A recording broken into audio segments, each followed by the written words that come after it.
3 آیتوں کے اندر اللہ پاک نے حکم دیے۔ فَأَمَّا الْيَتِيمَ فَلَا تَقْهَرْ، اے محمد صلی اللہ علیہ وسلم کسی یتیم کو کبھی نہ جھڑکیے۔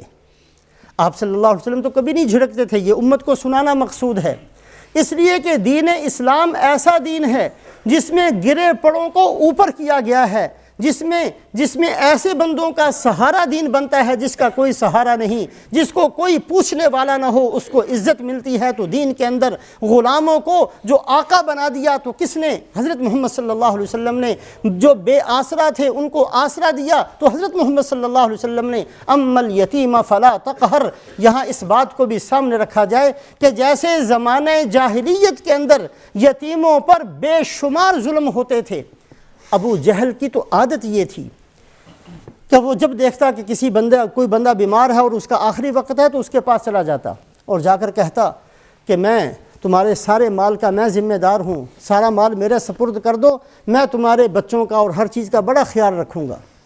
وہ بیچارہ مرنے والا کیا کر سکتا تھا؟ سردار تھا مکے کا ابو جہل، اس کو دے دیا کرتا اور اس کے بعد وہ سارے مال پر قبضہ کر لیا کرتا، اور جب یتیم اس کے دروازے پر آتا تو دھکا دے کر اس کو بھگا دیا کرتا۔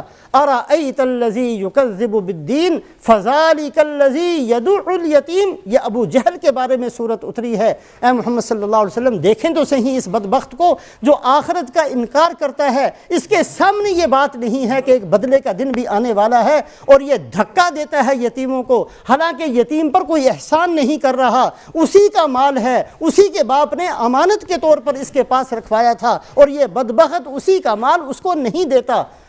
جیسے اس زمانے کے اندر تھا، آج بھی یتیموں کے ساتھ بہت ساری بدسلوکیاں آج بھی ہوتی ہیں ہمارے معاشرے کے اندر۔ اسی وجہ سے اللہ پاک نے سورہ فجر کے اندر کلا بل لا تکرمون الیتیم ولا تحاضون علی طعام المسکین وَتَأْكُلُونَ التُّرَاثَ أَكْلًا لَمًّا وَتُحِبُّونَ الْمَالَ حُبًّا جَمًّا، یہ 4 آیتیں کبھی اللہ توفیق دے تو اس کی تفسیر پڑھیے۔ اللہ فرماتے ہیں کہ تم لوگ یتیموں کا اکرام نہیں کرتے ہو، ان کی جو عزت ہے اس عزت کا کوئی خیال نہیں کرتے، کسی کو نہیں کہتے کہ ان پر خرچ کرو۔ تمہاری حالت تو یہ ہے کلا بل لا تکرمون الیتیم ولا تحاضون علی طعام المسکین وتأکلون التراث اکلا لما، تم تو وراثت کے مال کو کھا جاتے ہو سمیٹ کر۔ اکل لما کا معنی ہے سمیٹ کر۔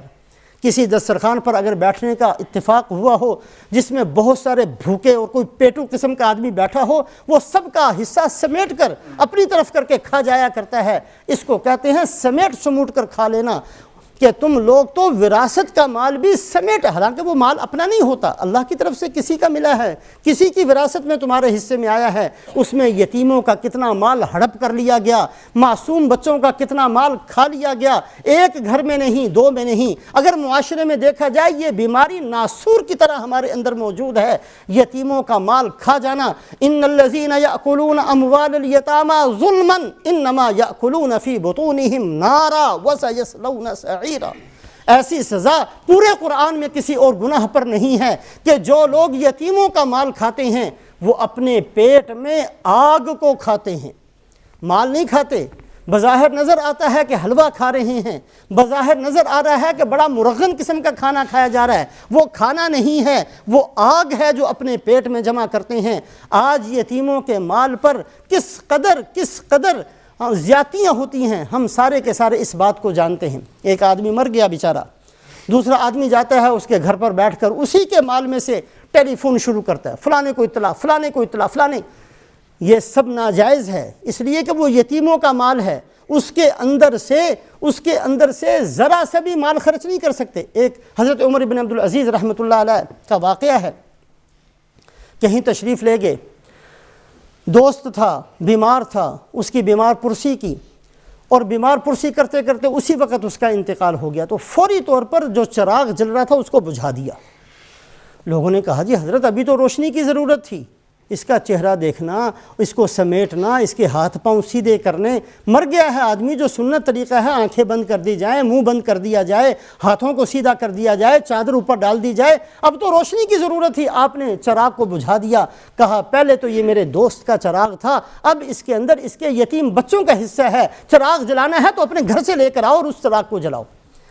کس قدر یتیموں کے مال کو کھا جاتے ہیں اور کیسے ہڑپ کر جانے کی عادت پڑی ہوئی ہے۔ مرنے والے کے سر کے اوپر 2 ٹن کا پتھر لا کر اسی کے مال میں سے رکھ دیا جاتا ہے نام لکھ کر، حالانکہ ناجائز ہے، حرام ہے۔ اس کے مال کے اندر کسی کو حق نہیں ہے کہ اسی کے مال سے پتھر اور اس کے اوپر نام لکھ کر اس کے سر کے اوپر لگا دیا جائے۔ کسی کو شوق ہو تو اپنے مالوں سے پورا کرے، یہ ختم درود دلوانے کا شوق ہو تو اپنے مالوں سے لوگوں کی دعوت کرے۔ مرنے والا کا مال اس کا اپنا نہیں رہا، اس کے یتیم بچوں کا اس میں حصہ ہے، ان کے حصے ان کی اجازت سے بھی ان کے مال کو خرچ نہیں کیا جا سکتا۔ اگر کوئی یتیم نابالغ ہے، الذین یأکلون اموال الیتامی ظلما انما یأکلون فی بطونہم نارا، تو اللہ پاک نے فرمایا اما الیتیم فلا تقہر۔ دیکھیں یتیم کے بڑے حقوق ہیں، یتیم کے حقوق کا خیال کرنا۔ انا وکافل الیتیم فی الجنت کہاتین، آپ صلی اللہ علیہ وسلم نے 2 انگلیاں ایسے کر کے فرمایا کہ جو میں اور میرے ساتھ وہ بندہ ہوگا جنت میں جس نے یتیموں کے ساتھ احسان کا معاملہ کیا۔